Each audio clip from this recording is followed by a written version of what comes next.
Welcome to the Two Pieces podcast. I am Luke. And I am Siobhan. And I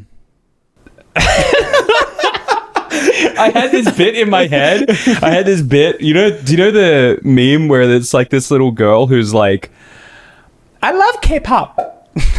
Have you seen that? No, you'll have to explain that one. There's nothing more to it. Oh, is it just like I think it's like some mum talking to a little girl and she's like saying something about K-pop, and the girl's like, I love K-pop. And it's good. It's like a very short, like some random, it's not like a Vine or like a Musical.ly or whatever. No, it kind of has that vibe though. Yeah. And I was starting the podcast and I was like, maybe I'm going to start it like that. And then I hesitated. And you know what? In a way, you were right to hesitate because I had no idea. I had no idea what you were going for. It's impressive though you can do that pop noise. I love K-pop. Oh no, it's not that hard. I'm not impressed anymore. Yeah, and then I'm going to run the whole podcast through a depupping filter. And then we're not even going to hear it in the final. Right. Actually, I don't know. I'll have to turn off the filter just for those moments. Extra work.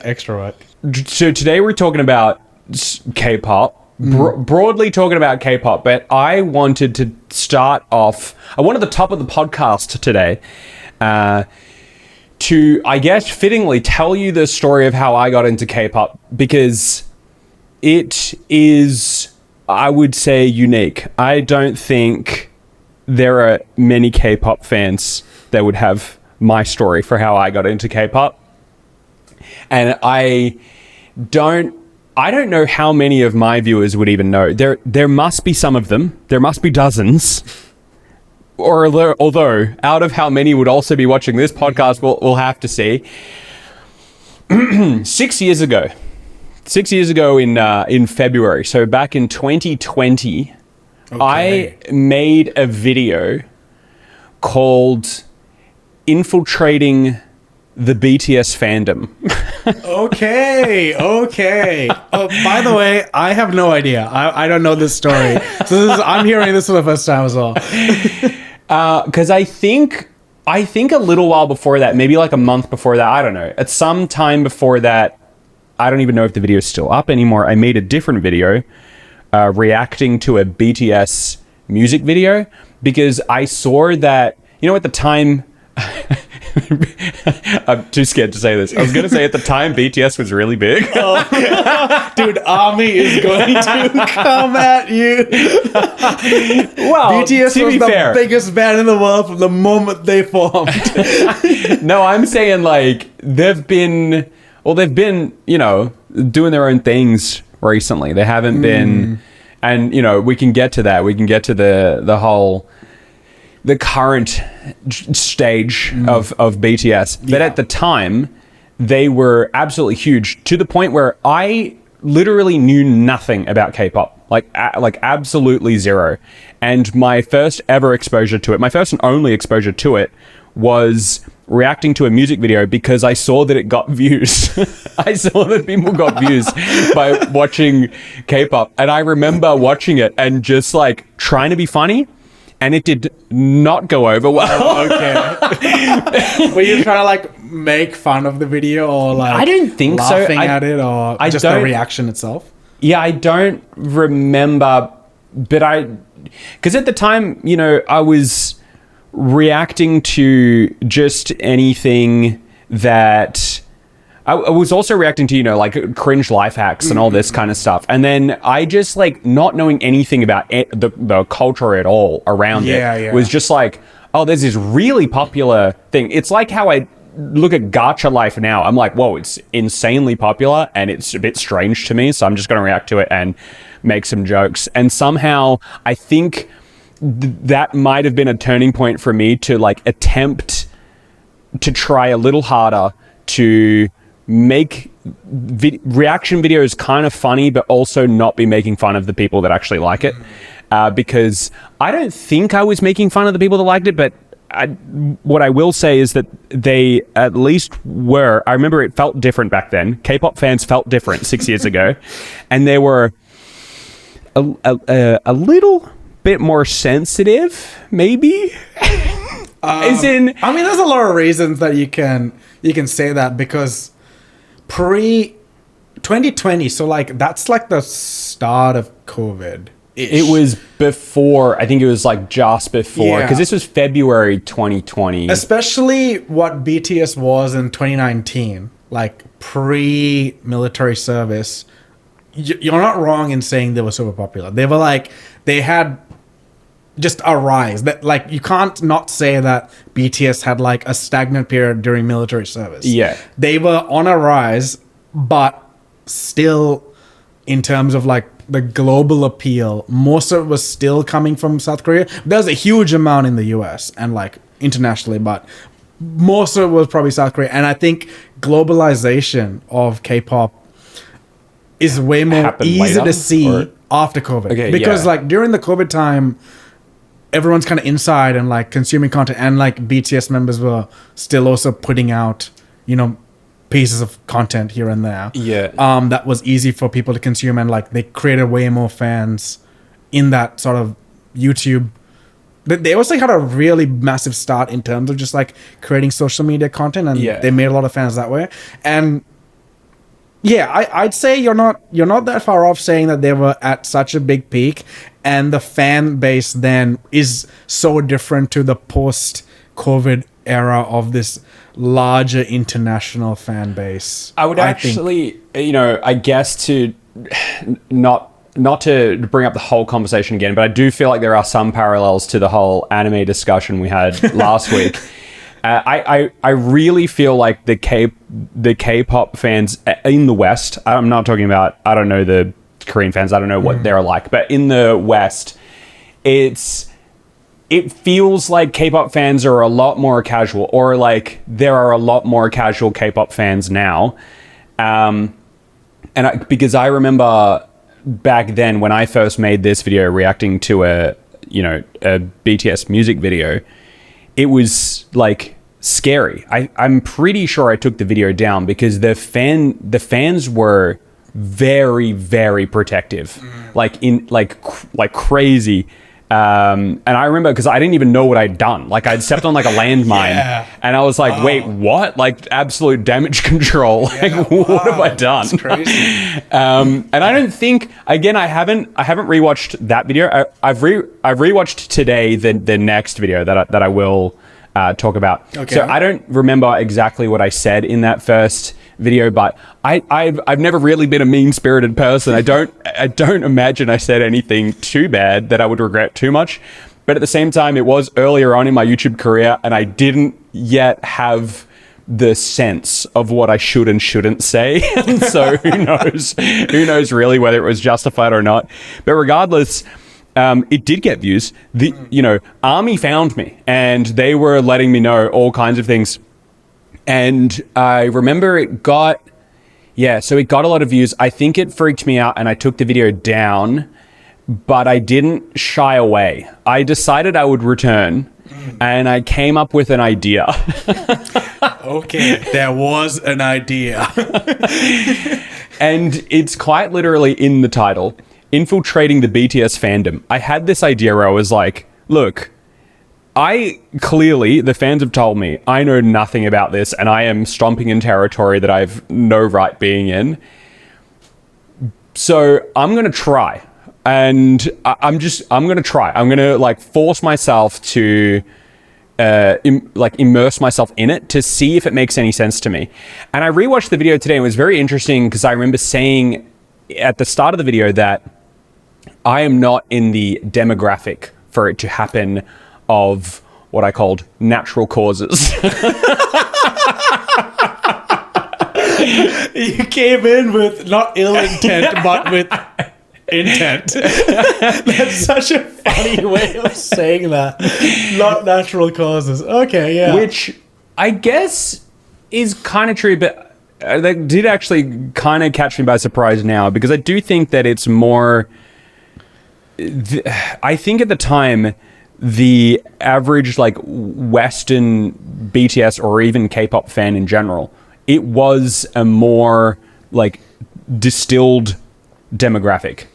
It was, I didn't know any guys that listened to any K-pop, and so I just assumed, let alone adult men. I mean, what's your reference point to that? Like I mean, I don't know about you, but when I first kind of like understood what K-pop was, or BTS in general, I used One Direction as a reference. I was like, all the girls in high school or like middle school love One Direction. So why is it any different? Yeah. Now it's like, if a band like One Direction came up with that popularity, maybe it would be the same, where it has like a more mixed, not truly mixed, but like a slightly more balanced gender sway. I'm not really sure. I don't really know what would happen, but I don't think it's wrong to assume that, there'd be like more girls liking BTS because you saw 10 years back every girl you knew liked one of the One Direction members. My theory is that it was also just kind of true. It was more of a young girls thing. And I think, thanks to, whatever reasons over the pandemic, all that kind of stuff, the globalization in general of like Korean culture in general has sort of spread, and it has become more, mainstream.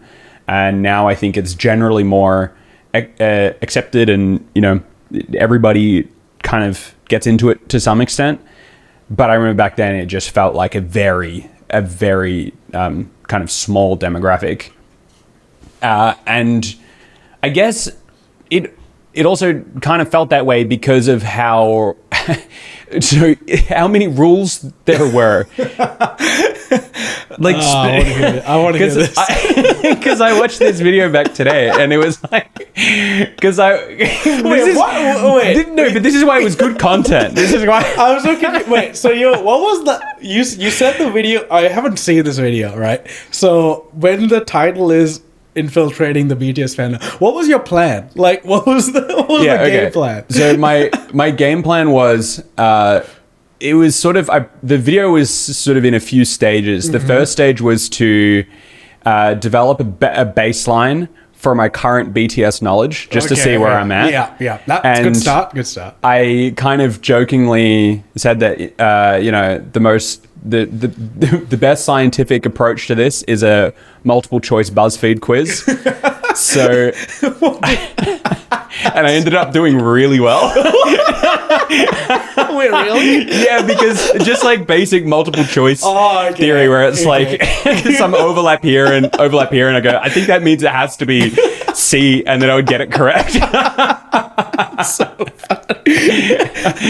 Wow. There was only like one question that I admitted maybe I could have guessed that one, which was at the time like, which BTS song has the most views on YouTube? Okay. And I guessed DNA because it was the only one I had heard of. And at the time that was correct. I'm sure it's something else now. It would be probably Butter. Butter, right? surely it's got to be Butter. Yeah. Butter was borderline. No, but also like it depends on what streaming service you're looking at, because like, especially in the K-pop world, I think it was they put YouTube. so much effort into the YouTube video that like they kind of encourage people to watch it. But then Spotify doesn't care about that at all. It's just gonna be the song and what people vibe to. And I'm generally consuming music Spotify wise, so I think I would know off the top of my head better what is their most streamed song there. But YouTube, I reckon I had very little clue. My guess would still be Butter, because Butter had the like borderline Gangnam Style effect, where it was played so much that it just stopped sounding like a song. Like you just heard it everywhere, anywhere and everywhere. They have one other song that's like played everywhere, English. Oh, I feel like it starts with C. You gotta hum for us. You gotta tune. I just don't even know what the tune is. Maybe it'll just come to me in an epiphany later on. I'll just yell it out. So anyway, I did a test, and I ended up scoring like almost. It was like at least was close to 50% or something like that. And it said I was an average BTS fan. And I thought that was pretty funny. It's pretty good for actually not really knowing it. And so I came up with like a bunch of kind of tasks that I had to do. So I looked into like, you know, I think I picked some like WikiHow article. This is the thing. It was like slightly tongue in cheek. Like I wasn't being super serious yet. Because I was, you know, talking about the BuzzFeed quiz, and I picked some WikiHow article about how to be a BTS fan, and it was like you got to pick a bias, and I was like, oh, okay, interesting. And I was like, before you go on, before you did this quiz, did you know what a bias was? No, and I learned it in real time in the video, and I thought it was so funny. The concept of it to me was so funny because I made some joke where I was like, it feels like, oh no, do I have any pre-held bias? Yeah, it felt like you got to legally disclaim that you're like, you know, who are the good BTS members? I will let you know, but I legally have to tell you I have a bias. It's like you mean like conflict of interest. Yeah. So and then I was like, well, I can't pick a bias if I don't know who these, like, if I don't know their names. And so then I'm like looking at them and their names, and I'm like trying to like figure out how I'm supposed to remember who is who. Yeah. And then it said you got to do things like watch Running Man, and you got to watch like, you know, episodes of Running Man with BTS in it and stuff like this and all that. It pretty much the content of it. And here's the big kicker. I've been waiting 6 years for this. The content of it was part one. It was a part one video because I said at the end, really, I'm not going to get anywhere in one video. I am going to now immerse myself in BTS. I'm going to listen to all the music. I'm going to watch Running Man. I'm going to do all this. And then I'm going to come back in episode 2 and try again and see if, first of all, if I, you know, have learned more about BTS, but also second of all, if genuinely, if it's kind of grown on me, if I have learned to understand what makes it good. And 6 years later, all right, this, I guess, is the part 2. Okay, all right, wow. Here we are. Because I've been intending to make the part 2, but I guess somewhere along this path, because I genuinely started listening to BTS music purely for the content, purely for the video. I was like, all right, I listened to BTS music. I didn't listen to other stuff. And then in the car, I'd put BTS on, and then it would start playing Blackpink, like randomly, and it would throw Blackpink in. And you know, in the video, I'm like, I'd say, it said something about other groups, and I mentioned, what's that other group? And I was like, Pink Milk or something like this. Pink Milk. Oh no. Oh, that's. I mean, that's okay. We'll get into that later. Somewhere along the way, I heard a bit more Blackpink music, and I just became a bit of a Blackpink fan. And I have since gotten just fairly into K-pop, as in, I know compared to real K-pop fans, I'm nowhere near the top. You know, we've had this discussion already last week, where it's like I'm casually into K-pop, but at the same time, K-pop is my most listened to music genre. And maybe that's just because I like listening to the same albums over and over again, and I rarely try to find new music, but it just has incidentally became my most listened to music genre. And it all happened because of a video where I was like, oh, I'm going to infiltrate the BTS fandom.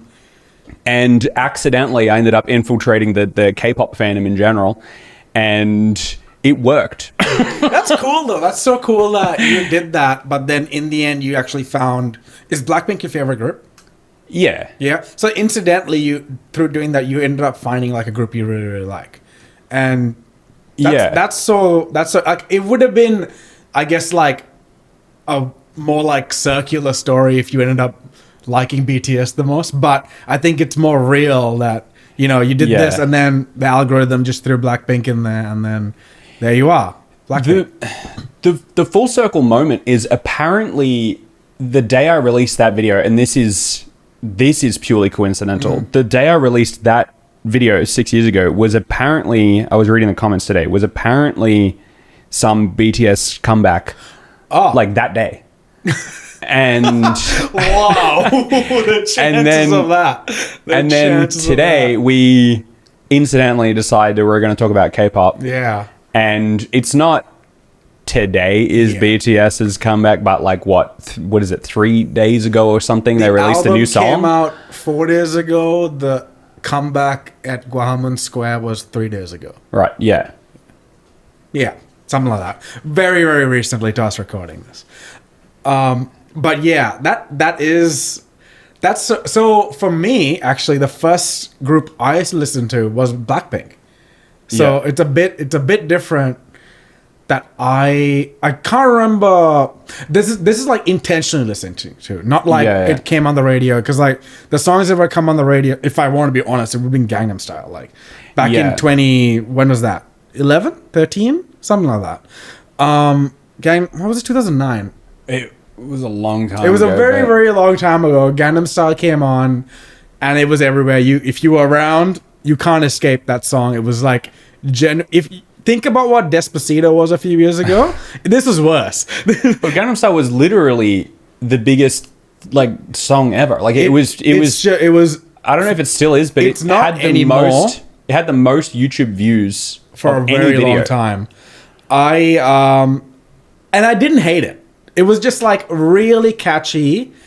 I think Despacito was a bit different because like we were older, and I think I'd also hear it out whenever I went out places. Whereas Gangnam Style, it'd be on YouTube.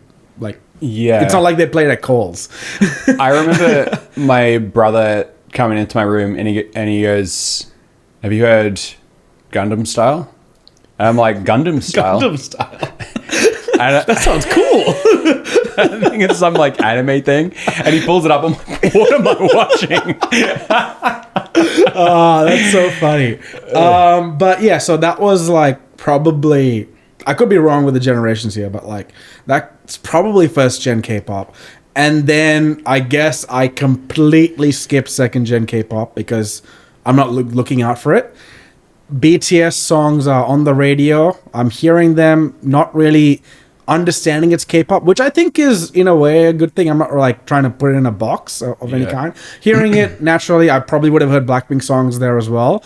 But then I have this memory of it being 2019, and I was hanging out with my friend. I was training at the gym with him, and I think it was getting close to Triple J Hottest 100, and I was gonna put in my votes for the Hottest 100. Which is a radio show in Australia. Yeah, it's worth mentioning. It's a radio show that every year they allow the public to vote for their favorite songs, and they tally up all the votes and then do a countdown from 100 to 1. And yeah, it's pretty. And they play them all in a row on a specific day in February, and generally people that want to get around it will like have a party at their house and play it on the speakers and have some fun. But I've always seen like on your Instagram and stuff that you do this every year, and you're the only person I know that does that. It's so funny. I'm acting like everyone does it, but I think like when your friends like gravitate to that type. So there's a reason that I'm saying this, right? Triple J Hottest 100 does this countdown, but the only songs that are allowed to be voted for are songs that play on Triple J. Yeah. So not every song, like you can't vote for like metalcore band that like screams and screams and screams because Triple J may not have played it, or like even if they did play China's number one song. Yeah, exactly. You can't vote for something like truly obscure, or like a classical piece that you really love that, or a pianist has like put out, right? It's songs that they have played. And I'm not saying Triple J doesn't play K-pop, but like they probably only played the most popular one once, and then you'd have to know to vote for it. Yeah. Anyways, I'm in the gym with my friend, and you only love to vote for 10 songs. I have like 2 spots left. I'm like, I don't really care what I vote for these last 2 songs. I'm gonna go on to like Google and search up what the most played songs are right now. Yeah. And a BTS song comes up. I'm like, what is this? Like, I didn't know what was that. I was like, Yeah. BTS, that sounds familiar. What's this behind the scenes song? Yeah, that's I would have had all sorts of thoughts that like were like that, and then like it started to click. Oh yeah, they're a boy group. They're probably like One Direction or whatever. I listened to it, and it's like actually kind of catchy. I'm like, oh, that's catchy. I can kind of see why this is like number. I think it was like 2 or 3 on the charts when when I listened to it, and then from then on, I have been like kind of like aware of what K-pop was. I think like before 2019, K-pop was a word I understood the meaning of if someone said it to me. I was like, oh yeah, pop music from Korea, whatever. But then from seeing that BTS song on the chart, listening to it, and realizing it wasn't a pop song, but then it's called K-pop, I was like, oh, it's just music from Korea. It's not pop music from Korea, because I don't really listen to pop music very like frequently, and they are blending like different genres into a song, and it's catchy and cool, and they're rapping as well, and oh, that's neat. I can't remember what this song is. I wish I could say it, make the story a bit better. And then I listened to intentionally Blackpink. Why? They're very, very pretty women. And you only listen to pretty women. And I only otherwise you block your ears. I'm sorry. It's like just mouths are moving. There's no, you haven't turned the sound on. So then I listened to Blackpink, and then I just sort of had Blackpink as the sort of, I wouldn't say benchmark, but like the crux of my understanding of what K-pop was. It was, oh yeah, Blackpink, they're Korean women. I mean, not all of them are Korean, but like that, to me in my head, I didn't really know where Lisa was from, or Rose and Jenny had like New Zealander and like Australian stuff going on as well in their lives.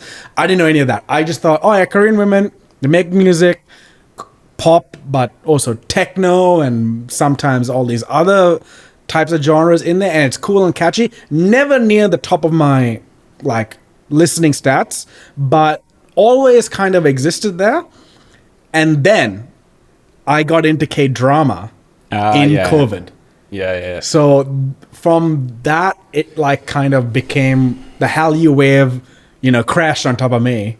I can't surf, so I drowned in it. And today I'm learning Korean. Like, it's went through the K-drama phase, watched that all, and then just K-pop itself came back, and I got like truly into it in COVID. Yeah. I had a thought. It wasn't on the Blackpink note. I had a thought that I remembered now. It wasn't Spotify that just started playing it for me. Do you know Johnny Day? I do know Johnny Day. And his wife, Delana? Mm-hmm. She's a big Blackpink fan. And at the time we were watching a lot of their vlogs, and she was going on about Blackpink. And this was at the same time when I was listening to a bunch of BTS. And so in the, spirit of it, I was like, oh, well, let's listen to that. I remember I had this like distinct memory of being in the car and being like, oh, let's see what Blackpink sounds like. I've been listening to all this BTS. Let's see, Blackpink. That's the other one. What was the word you call it, Molly? Milk something? Pink milk. That's what pink milk sounds like. And I didn't particularly like it, but I have always said this. Even now, as a whole, whenever Blackpink releases new music, I'll listen to it and I'll go, yeah. And I have to listen to it a bit more before I actually start to like it. And I've just come to recognize that pattern with their music. Specifically Blackpink. Yeah. It's like every time I'll listen. Interesting relationship. Yeah, I don't know what it is. It's called Stockholm Syndrome. Or I just like have to listen to it a bit more. I know that I'll eventually like it. I just have to. It's so bad. You kept going and like the Stockholm syndrome is so real.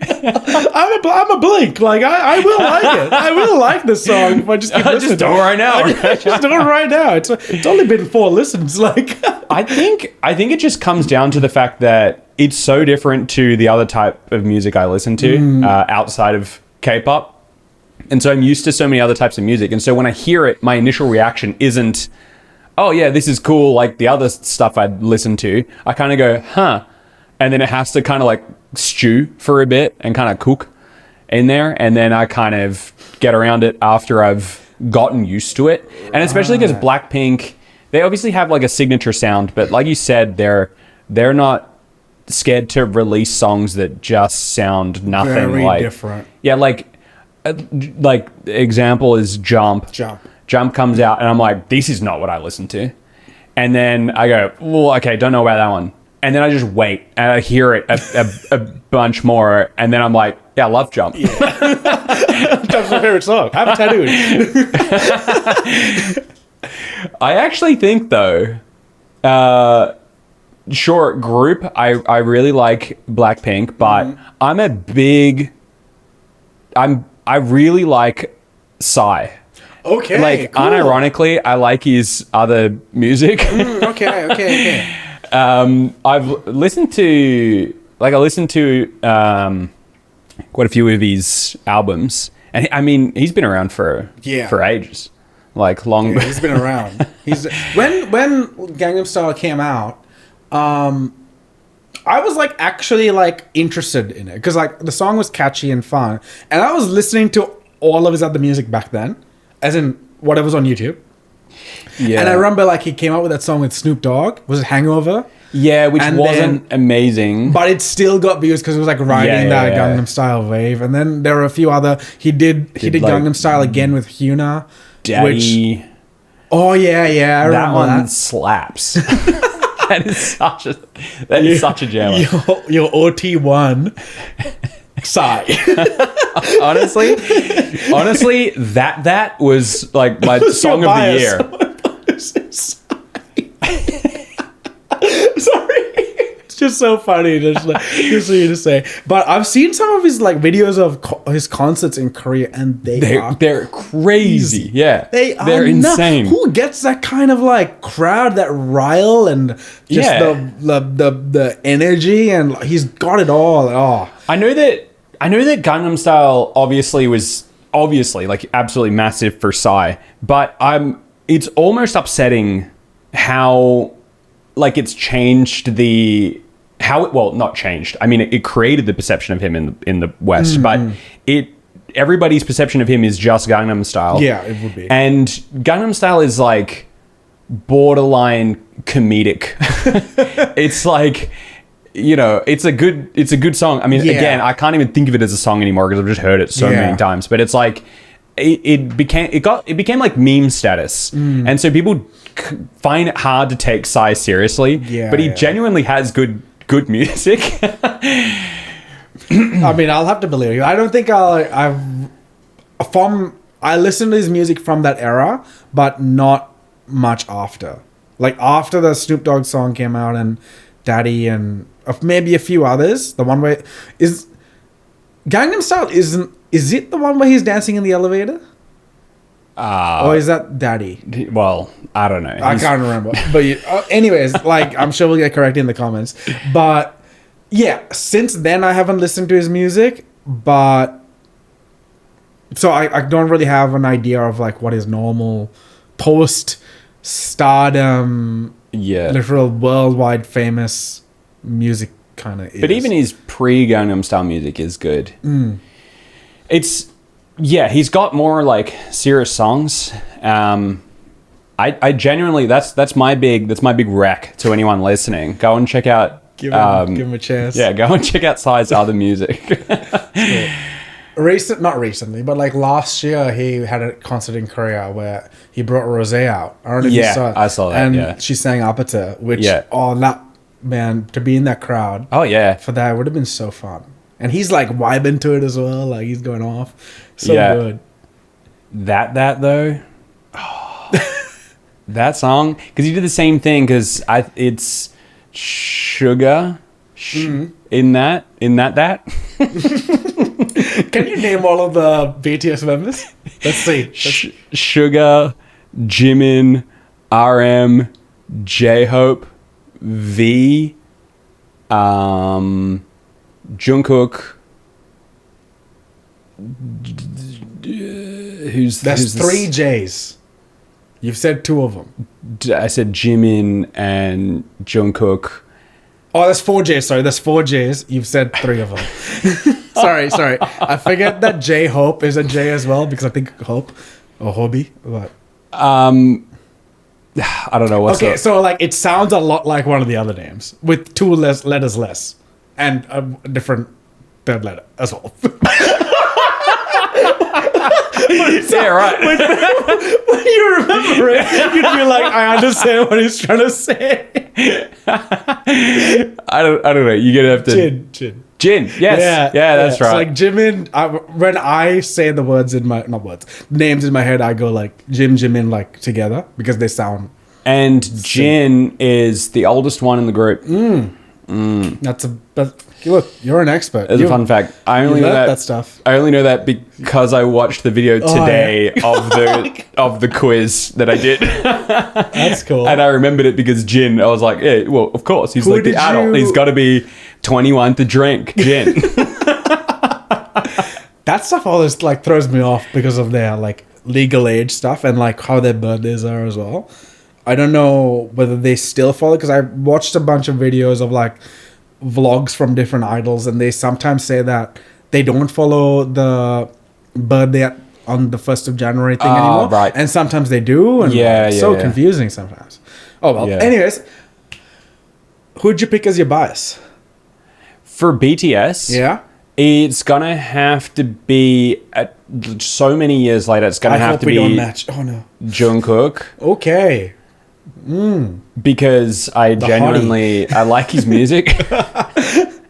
But you know, because you were at my wedding, Jade and I did a dance to Standing Next to You. Yeah, good song. So you know, I danced to Jungkook at my wedding. Yeah. Hold on, I should have mentioned that in the story. Infiltrating the BTS fandom didn't work. Well, I danced to it at my wedding, and it was all for content. That's so cool. What a nice. And if you didn't make that video, if you didn't get all of those armies attacking you for making a video, you may not have even done this. Like, where's that? You might be single. No. So your favorite group? My favorite group is Le Sserafim. Yeah. Which is under the same label as BTS. They probably wouldn't exist if not for BTS pretty much building hype with their stardom. They, in a nice connection, one of their latest song releases is with a member of BTS, which is my bias, J-Hope. Is this Spaghetti? Spaghetti. Yeah. Spaghetti featuring J-Hope. J-Hope is, to me, the coolest member of that group because... Sorry, Army. I don't know. Like people, like solo stands are gonna like attack me now, but he's so cool at dancing. And I don't know. Have you watched the Comeback Live, the Netflix show? Okay, so when you get a chance, watch it. Where they finally return after their very long hiatus. J-Hope has obviously been out of the army for a little bit longer than most of the others, except for like him. I think him and Jin were out for a while, and then everyone else sort of like more recently got out of service. So he's had more like, you know, time to get back into the groove of like performing and stuff. So maybe that's why, but damn, he was so cool on the stage. He was like dancing, had all this energy. I think he's got like some of the coolest lines in the new album as well. And I just love the way he dances. There's this one special on Amazon Prime. I think it's called J-Hope on the Street or Hope on the Street, which is the same as like one of his albums. Right. And in every episode, he's kind of doing something different. In one of the later episodes of the season, he's in New York with another dancer. Can't remember that guy's name, but they are just like kind of walking around New York, picking a random spot, setting the camera up, and then just playing some music, and they just dance. Just on the street. They just all hop on the street, you know? And it is so just cool and fluid. And I remember watching that. This is what made me choose J-Hope as like my favorite, because before that I didn't really care to pick a favorite at all. Yeah. I saw that, I was like, this guy is cool. Like, he is genuinely so cool the way he's dancing. And then it really cemented when he ended up collabing with Le Sserafim to make Spaghetti. Like, of all of the BTS members, the one to collab had to be J-Hope. And I already liked him so much from that other stuff that I've seen him dance and stuff. And then I heard his comments about how Le Sserafim, we're not going to get into like Le Sserafim law, but they had gone through like a certain number of things in succession. And then J-Hope makes a comment about how even while he was in the military, he was seeing what was happening and kind of like hoped that they were still okay and being healthy and like taking care of themselves and stuff. And then when he got the opportunity to collab, or like he was given the chance to collab, he like went for it and wrote his own verse for Spaghetti that was kind of like biting back at the people that were kind of going at them, which is like, you know, you feel like he's a big brother. I mean, all of BTS is a big brother to most of the hype groups in general, but he specifically from BTS felt like a big brother to Le Sserafim, where it's like, look, to get to them, like you're also making fun of me, sort of thing, which is really, really cool. Yeah, I always see in the Le Sserafim like videos on YouTube, in the comments, people being like, you know, I like them despite the controversy. They're acting like they like supported like some country that did like eugenics or something. Like, I don't know what they did. Oh, right. I don't know what they did, because then people always ask, and they're just like, we might end up like, we might get too into the weeds if we get into it. But it's, how about I give you like a snippet, and then one day in the future we really go into like the lore of just generally how controversial things, like little things, can become in K-pop. Because so do you know what happens at music shows? Like after a music show win? Do you know what music show wins are? no. Okay. Actually, this could be fun. Right. This is actually something I wanted to, when we started talking about K-pop, I was thinking, I'm going to rattle out a few words and you tell me whether you know what they mean or what they mean. Okay, You already said a couple already. All right, buzzwords. The first one was comeback. Ooh, isn't that just, you know, they're back? Yeah. So you said it to BTS, right? The comeback. Yeah. Which makes a lot of sense. I would consider the BTS comeback to the Western world the first comeback. Like, legitimately. Yeah. And maybe also Blackpink's album. They were on hiatus since what? So, can I guess just via context? Yeah. Is it just whenever they release new music? Yeah. That is what in the K-pop world a comeback means. Because I was reading the comments of the BTS video that I made, and people were like, "Oh, you can't believe you released this on the same day as their comeback." And I'm thinking back on it, I was like, I don't think they were on hiatus. Yeah. So because they weren't. Kind of guess they weren't. They will say, and when I say they, like I can't act like I'm not part of like the world of K-pop or like the fandom of K-pop, but people will call a single song release, Spaghetti, for example, from Le Sserafim, a comeback. But they had literally released Different, which is a different song. I didn't mean to do that. A song called Different a few months earlier. Like, it's almost like, so people that use the word comeback don't literally think that the group is on hiatus. Yeah. But the struggle with object permanence. Yeah. It's like a baby. Yeah. You only exist when you're releasing songs. Yeah, legit. Right? So I think if you're like from the Western world or just getting into K-pop, because it was for me as well, like I had the same reaction. When people were saying comebacks to groups I knew were still like active, I was very, very confused. So That's the first word. I think I'll give you a score of like 80% right. You could figure out what I was trying to get to. Okay, the next word I want to say is another very popular one. Magne. Say that again. Magne or magne. I thought you were just saying money. Money. They do it for money. All right. No, so that's obviously a Korean word. That is a Korean word. It's popular enough to kind of have infiltrated Western fans as well. Right. So the word means youngest. The youngest member of the group. Oh, okay. So in The runt. BTS, that is Jungkook. No, it's not Jungkook. Who is it? Is it V? Or, I think it is Jungkook. I think he's the youngest. Don't know. Well, I know you it's know not Jin. Yeah, because you know who the oldest is. All right. So next word. This is from here on out. It's probably going to get a little harder. Sasang. It's another Korean word, but you may have seen it in comments. No. Okay, so All I'm thinking of... Samsung. No. All I'm thinking of is the Post Malone song. It's like, Sassang, I'm sassang. Oh, wow, okay, right. They don't mean the same thing at all. Which I don't think that's what he's A saying. sassang is a person that thinks that they are a fan of a group or a person, but they're actually like completely obsessed, maybe to a dangerous amount. They'll try to follow them home. They'll try to they'll try to like imagine, like, remember them like a stan that is crazy. Yeah, sort of okay, like that. yep. You know, a horribly tuned person. That can be also a danger to the idol as well. There's many instances where these types of people have broken into houses.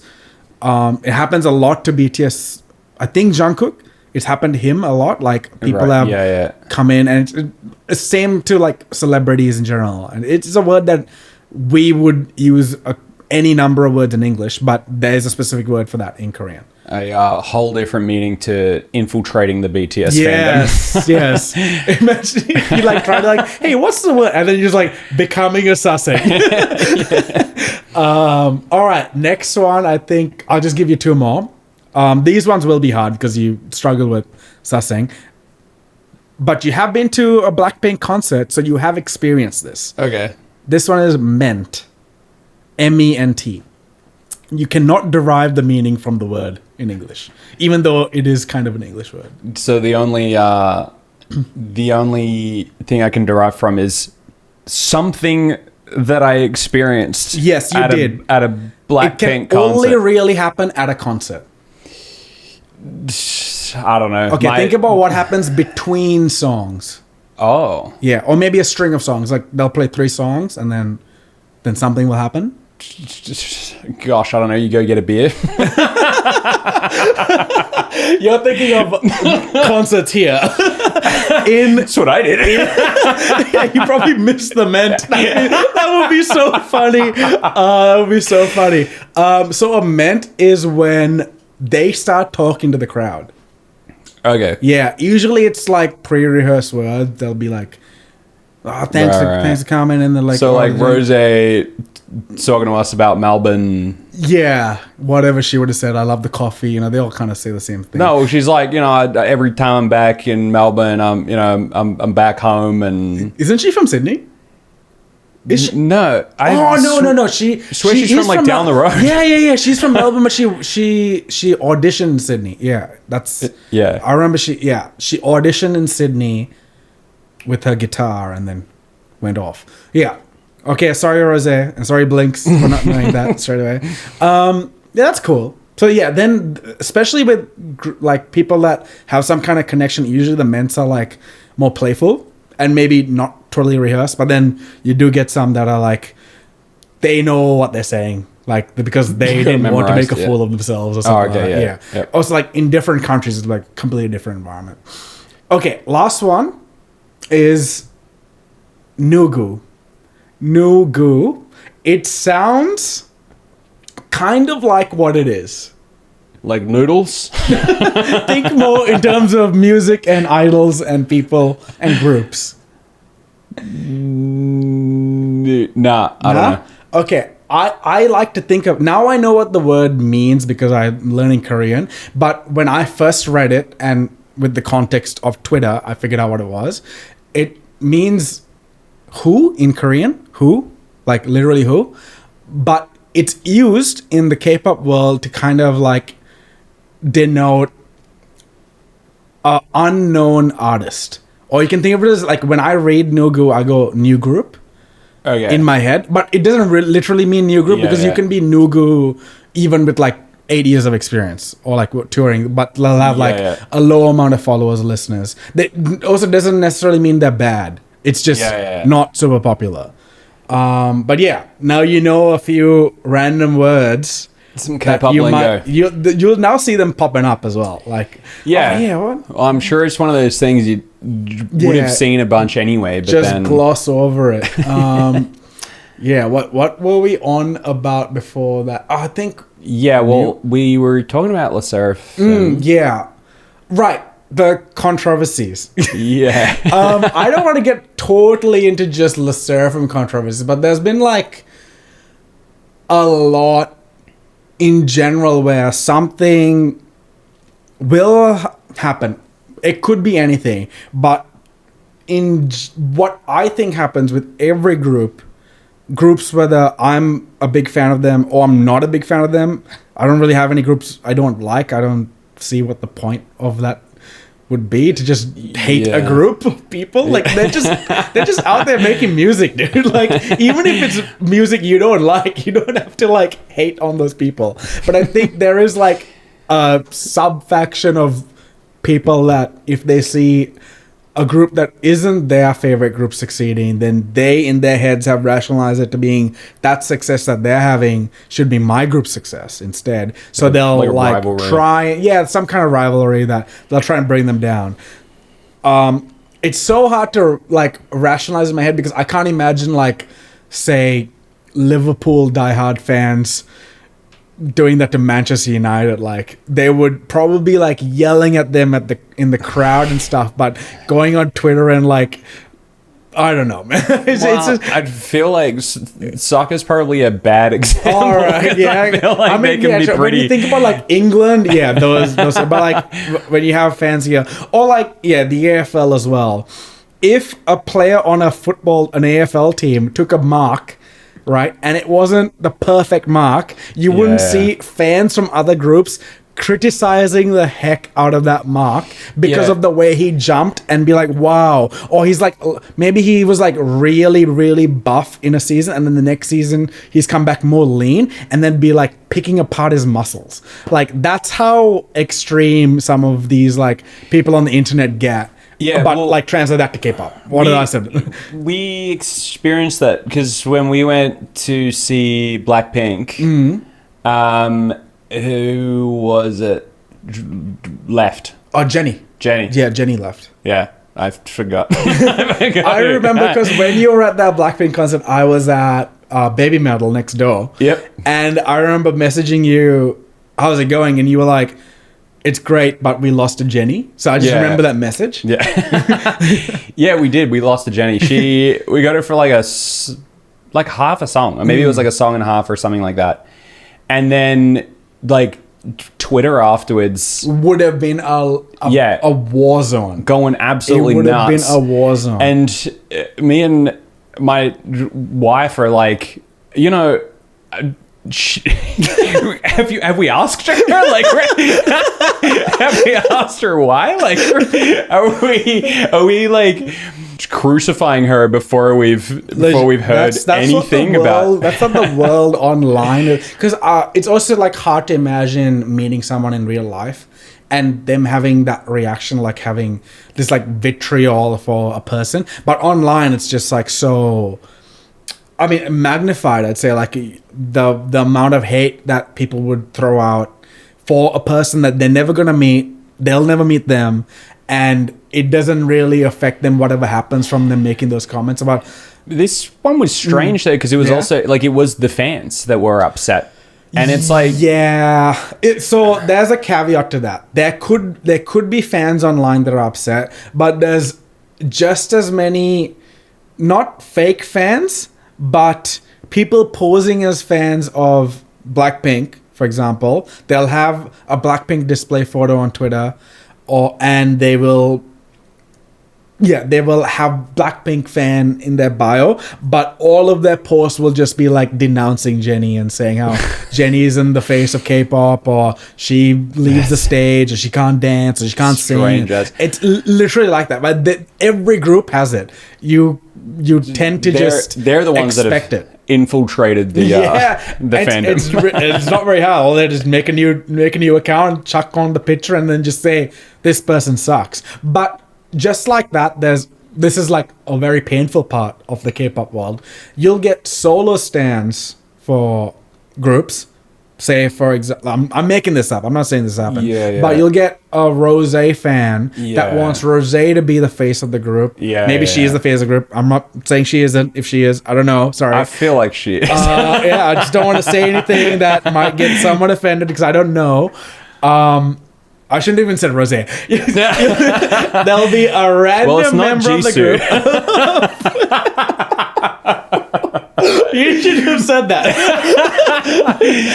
So we'll get a fan or one of the members that may or may not have even gone to the concert, somehow hears about it, and then uses that opportunity, but maybe there isn't even malice behind it, but there is like this insane love for their one that they love, that they see the one that they love there performing blah blah blah blah, and then see this other member not, and then somehow in their head they will just somehow denounce that other member, and it starts a minefield. You also get it a lot on X, that I don't know how. I mean, it could be engagement farming, things like that as well. But especially with Twitter. the current version of post Elon Twitter, where you get paid for engagement. It's painful to see, but you see, and you can rationalize it to like, oh, they're actually doing it out of love for their group.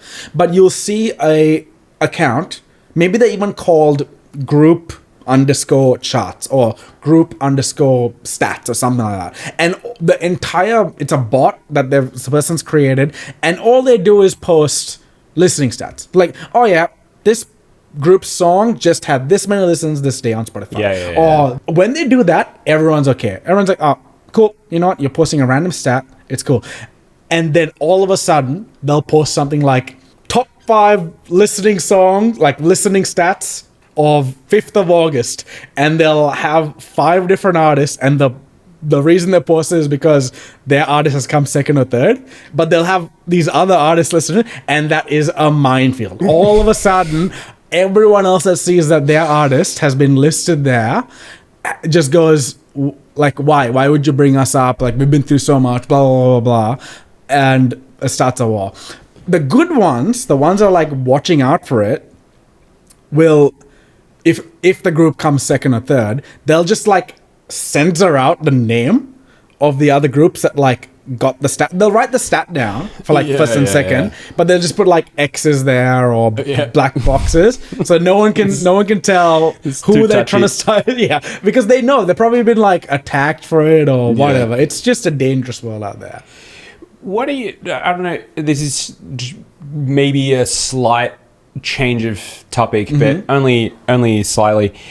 Why do you think, at least in the West, there's what feels like to me a much larger K-pop following rather than like Japanese idol following? Because the cultures are comparable in a lot of ways, and they create these kinds of fans. And in Japan, they're big into the Japan idols, and they have these types of crazy fans, and I'm sure they've even got their own words for the people that go too far and all that kind of stuff. But you just don't really hear of people in the West being that interested in that. I think I have a take on this, and I could be totally wrong. My take is that in Japan, the most popular type of music itself isn't J-pop. It is anime music. I really genuinely feel that when because every now and then I will check the charts in Japan because I want to see how Le Sserafim is doing, like how popular they are there. And the domination there is like Yasabi or Creepy Nuts or like bands that are making music for anime openings, anime closings, and then you'll see a few like regular massive artists from Japan like Gen Hoshino or maybe Ado is there as well, but it's generally just anime music. J-pop, the J-pop idols be thinking of wearing the sailor outfits and, you know, all that jazz, or AKB48 or HKT48 or that, all of those massive groups with 100 members or whatever. They are just, I think they have a style that is maybe works really well, but not I don't want to be mean. I don't want to also say things that I'm wrong, but I don't think that it is different across the field. Whereas K-pop is like lots and lots of different things. I guess, maybe the Japanese idols, it's like the focus isn't even completely about the music.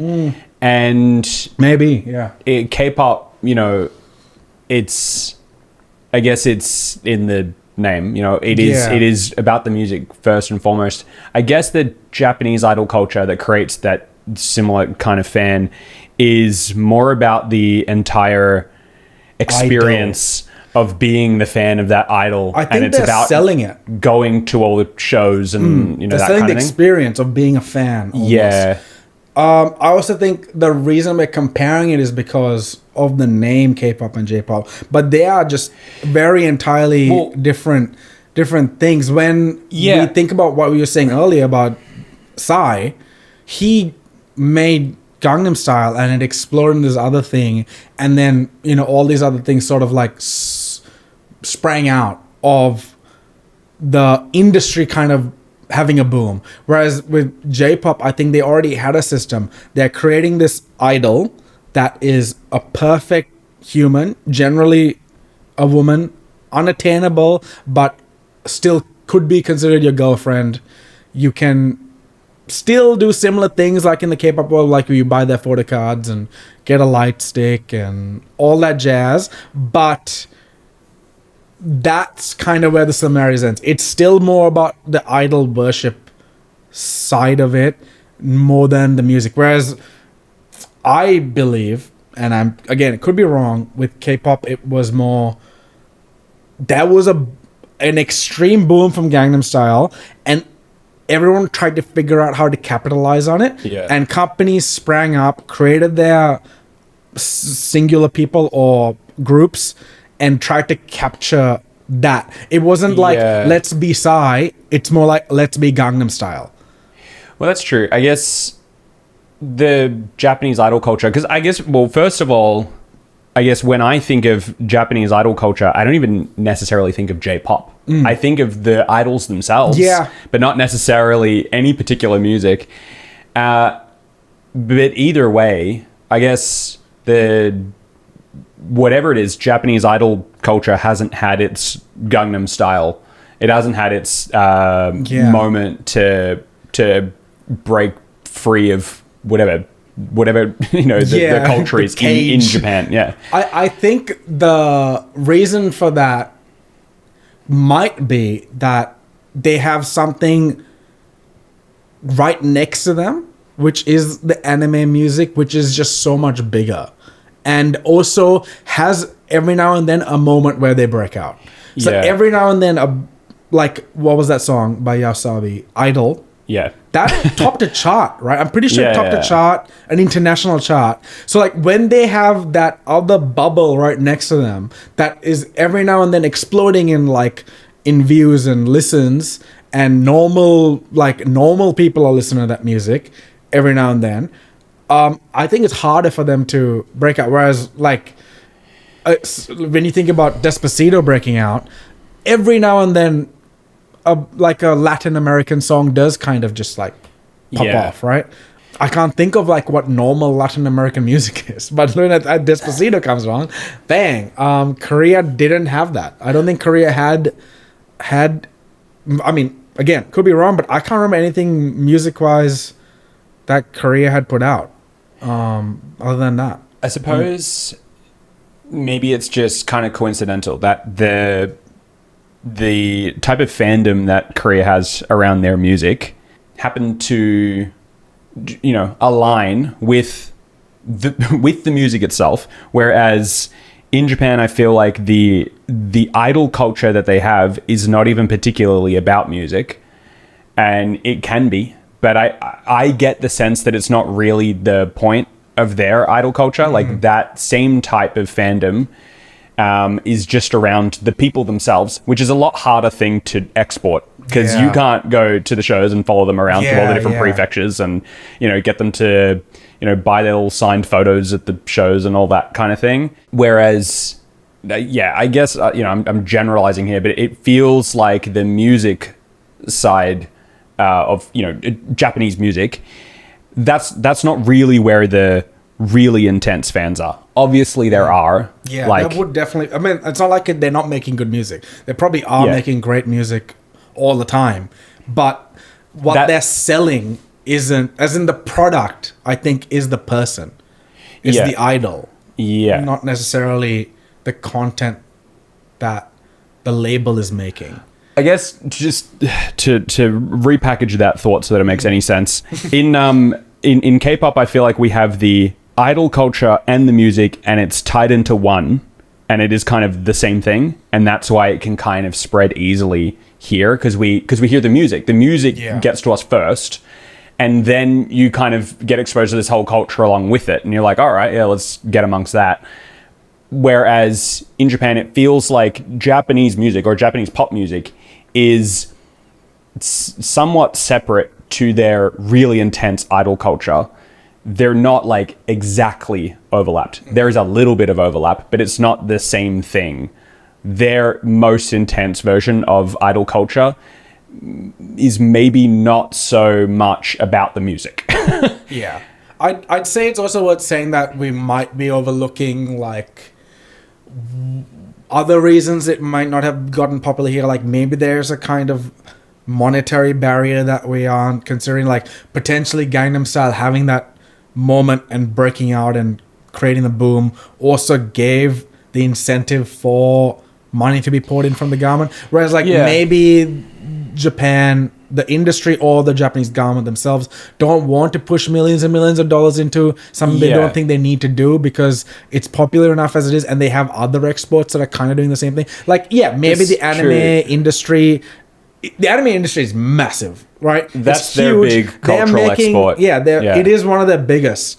And they are probably putting in a lot of money into that to export it. So like, why start hedging their bets on trying to do the other thing? Who knows? Maybe that's the reason. Maybe we might be wrong. Maybe it might be the whole idol thing. It does. But it couldn't be the hardest thing for them to pivot. Like, oh, let's just copy what K-pop is doing. Let's sell the music. Let's sell Idol's daily life, blah, blah, blah, blah.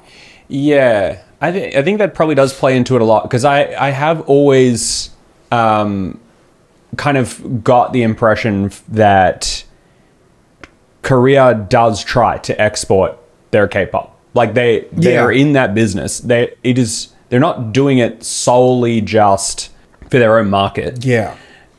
Whereas maybe it's just not so much of a priority in Japan. They're not trying to export. If it happens, it'll happen incidentally because of anime. Yeah. Because anime is their export. I guess that makes sense to me. They're not trying to export their idol culture because they're just Whereas with the idol culture or K-pop culture in general, that is part of a larger Hallyu wave that came with K-dramas and Korean food and everything that kind of just like spilled over to every other country that wanted a taste of it.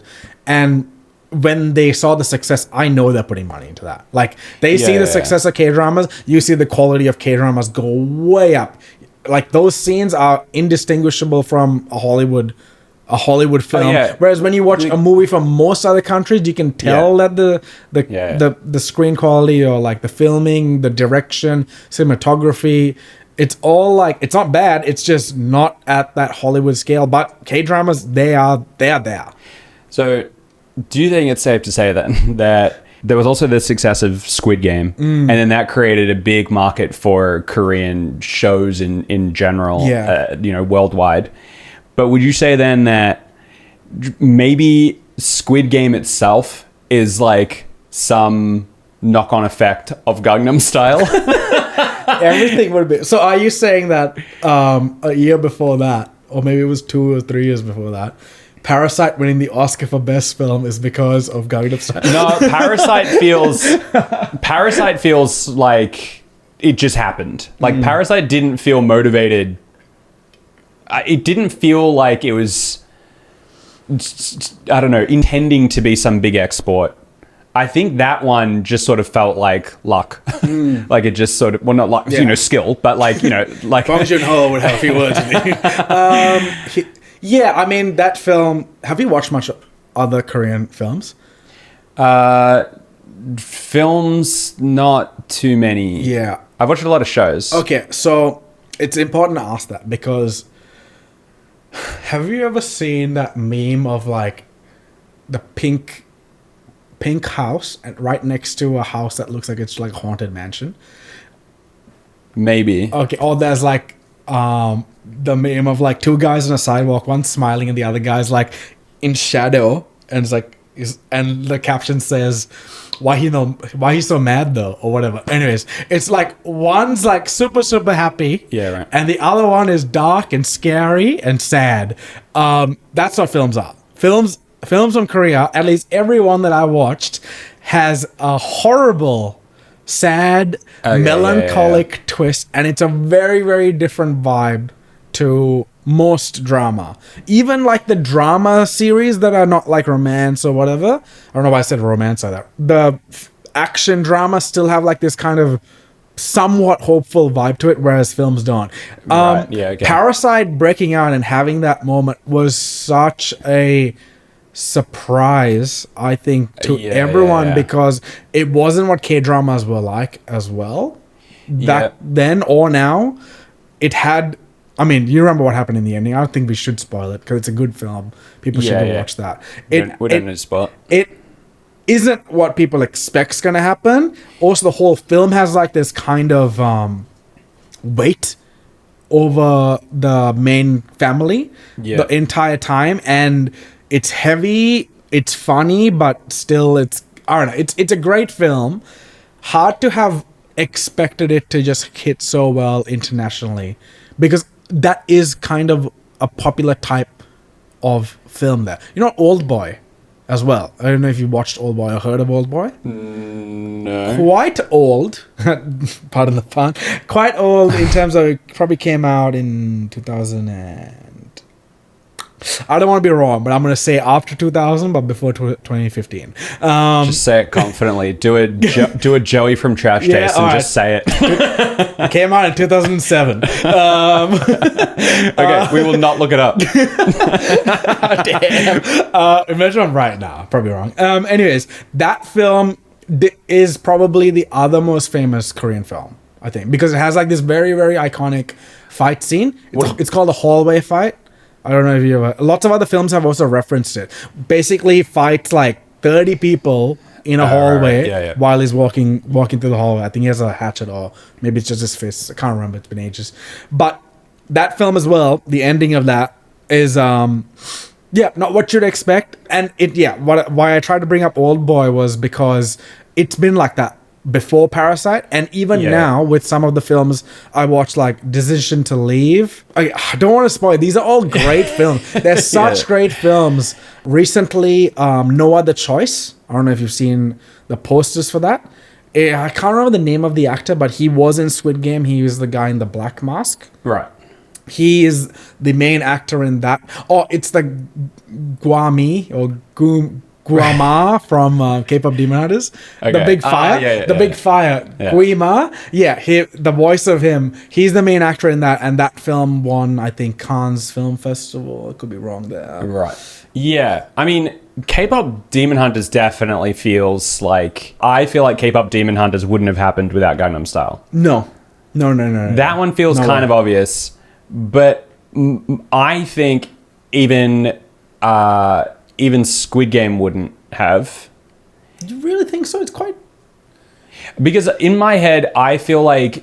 Because again, Squid Game feels like it was made for a global audience. It feels like they were trying to get past just their own market. And I feel like Squid Game is what inspired everyone to try. Yeah. Or like, sure, maybe As in dramas or... like just Korean media. Oh, right. Okay, I know what you mean now. So the success of Gangnam Style almost like put Korea in people's minds worldwide. I'd say in terms of like, how do I say this? Squid Game was highly popular, right? It was like for a while, it was like the number one show there. Yeah. But before Squid Game, there was still this one other show. I don't know if you watched it, but I think it was called Crash Landing on You. That was a K-drama, more on the romance spectrum, that popped up in, I'm going to say 2019, just before COVID. Yeah, sometime around then. Yeah. That blew up. That blew up in media. I don't know about... it had nowhere close to Squid Game's reach, but in terms of all other Asian countries, so like a lot of other countries like the Philippines, Singapore, that like region, most of Southeast Asia, I'd say, kind of got behind that show. But wouldn't that be too close to the release of Squid Game for it to have influenced the decision? I'm pretty sure it's before Squid Game. Yeah, but I'm saying even if it was before, it's not like they made Squid Game in a month. Yeah. So okay. Yeah, you're right. So you're saying that the reason it got greenlit is because of Gangnam I don't know Style. if about greenlit. I just trying to imagine this alternative universe where Gangnam Style never came out, and then I feel like we wouldn't have had Squid Game because I feel like it's easier to say we wouldn't have had K-pop Demon Hunters because It's very easy to say that. yeah. But I would kind of think Squid Game as well. The whole It's like almost budget and everything. It's almost guaranteed K-pop Demon Hunters. Yeah. Like you're almost good to bet on that. Like I just remember like reading stories about how the director for Squid Game had a lot of trouble getting it off the ground because a lot of people didn't believe in the effort, and like I remember stories of him like losing teeth or something over trying to like get the funding for it and all this stuff. So there wasn't a lot of belief behind it at the start. So if it was a struggle in the first place, yeah, then maybe it helps this narrative. Yeah. Maybe this is Gangnam Style, and it became kind of Gangnam Style. It was massive. It was huge.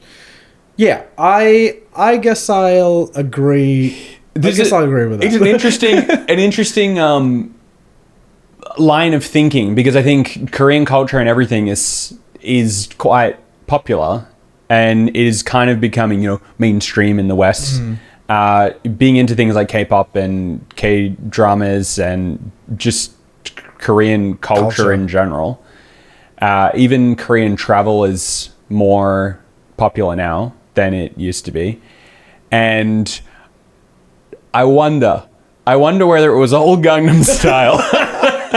Is BTS, because it probably is. I mean, yes, yeah. BTS probably With the wouldn't be around. at the very least, the international success of BTS. Yeah, they might have popped up, but not become who they were if not for what Psy did. The bullet he took to his persona is because of what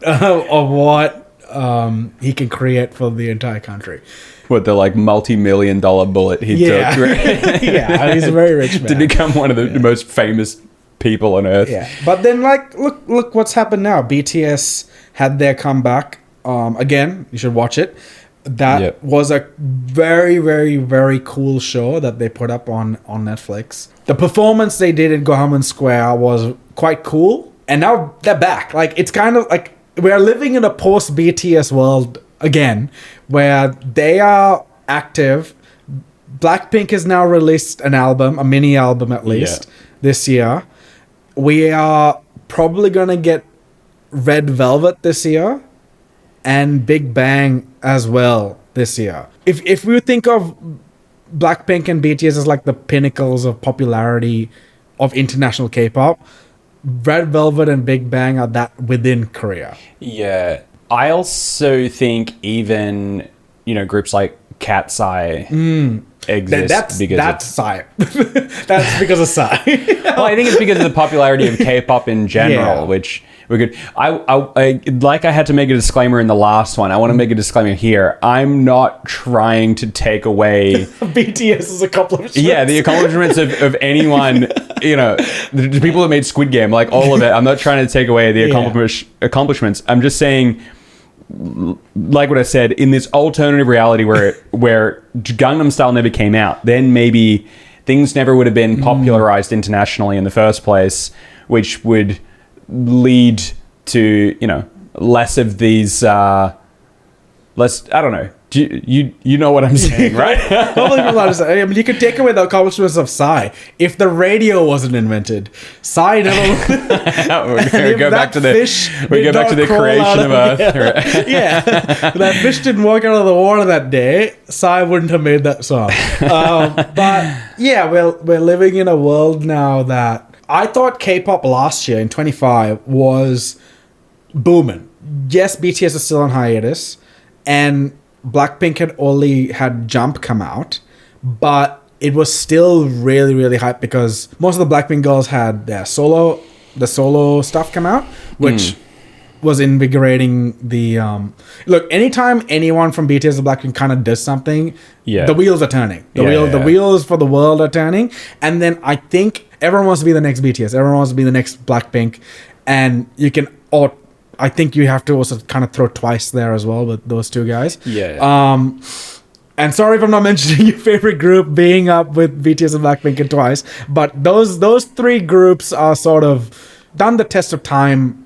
Who knows how much longer all of them are gonna be going for, but you kind of have to enjoy especially it. as a group. Yeah, as a group. That Blackpink, those girls are going to just keep killing it individually, and they can come back as a group whenever they feel like, because like it's kind of like a holiday for them to just come back and let's be Blackpink for like 3 weeks, and then I'm gonna go act in some random K-drama because my name's Jisoo. My vibe, and I don't want to start anything here, but I'm just going to right at the end of this podcast. and then close it. Yeah, my vibe is that I don't really feel like the Blackpink girls prefer being in the group compared to doing their own solo stuff. Interesting take. I think, at least at this point, strong take, first of all, very dangerous one, but I think that feeling that you have, and maybe other Blinks have, maybe they don't have it, wouldn't have happened if they didn't try being solo. I think they liked being Blackpink back then. Yeah. But ever since they did their solo stuff and saw incredible success, the success is extraordinary. I think obviously the success helps them, see the solo thing. Like, because it's a viable move. But I kind of got that vibe before the solo stuff was really happening. I wasn't really ever a Blink, so and I guess I wasn't watching their content to feel that. Just, I don't know. To me, it almost felt like the solo stuff, it kind of felt like it's like all right, well, this is what I really want to do. I mean, Rose released her music and it just feels so much like, maybe I'm not even talking for the rest of the girls, but I feel like Rose just wants to be a solo artist. Out of everyone, she was the most Western raised. So maybe she kind of didn't imagine herself as a K-pop idol, but as a singer when she was a kid. Yeah, but then to be fair, was really cool. I don't even necessarily mean it. Like, I'm not saying any sort of like reason behind it, like why they would want to, because when I think of Rose, I just think that it feels so clear to me that the music that Rose wants to do isn't the music that Blackpink really releases. And she gets her moments in Blackpink. album that she put out is nothing like that. Yeah. Whereas you can say that Jenny has a lot of songs in Ruby that can be thought of as like a Blackpink. Yeah. So she's got some great songs. Like Jenny is absolute banger, man. I always sing it to my wife. That, like, obviously her name is Jade. I'm like, Jadey? Personally, a reason why K-pop became a big part of what I listen to on the daily is because before K-pop, my number one genre was classical music or jazz or metal or techno. So not too much overlap between them, but... Well, all very... instrument heavy, musical, if that makes any sense. Great term, right? Generally, like, K-pop has to end up grabbing from one of them. All of those, you can find it in one record, even sometimes. You can find it in one release of an album that a song can either switch between two, or different songs in an album will have a bunch of different genres, and you will end up finding something that you will think is neat. And that's so welcoming to people that would find K-pop randomly. If it plays on the radio, or you listen to a BTS song because it's popular, or you listen to a Blackpink song because it's popular, and then you just go, what else does this world have to offer?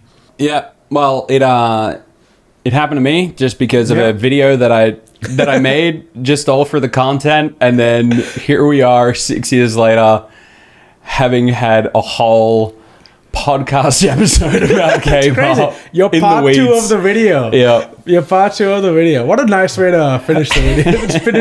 What a nice way to finish that podcast off. With a full deep dive into K-pop, into the intricacies of K-pop. It was a fun convo.